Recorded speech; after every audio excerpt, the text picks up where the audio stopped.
ሁላችሁም በዱዓ በጸሎት እንበርታ። ውድ ቤተሰቦቼ ለቤቴ አዲስ የሆናችሁም ሰብስክራይብ ማድረጋችሁን እንዳትረሱ። እንዲሁም ነባር ቤተሰቦቼ ስለምትሰጡኝ አስተያየት ስለምታበረታቱኝ ከልብ ነው የማመሰግነው።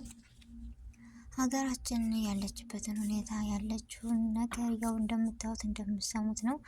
የዱዓና የጸሎት ነው። ሁላችሁም በርቱ በዱዓ በጸሎት። ውድ ቤተሰቦች አላህ ሀገራችንን ሰላም አድርጎልን በሰላም በፍቅር የምንኖር አላህ ያድርገን። ከጭንቀት ከሀሳብ አላህ ያውጣን የምለው ውድ ቤተሰቦች በጣም ከባድ ነገር ነው። በርቱ በዱዓ በጸሎት። የሀገርን ሀሳብ የሀገርን ጭንቀት አስወግዶ ደስታን፣ ፍቅርን፣ መተሳሰብ፣ መከባበርን ይመልስልን። ሁላችንም በዱዓ እንበርታ ነው የምለው ውድ ቤተሰቦች።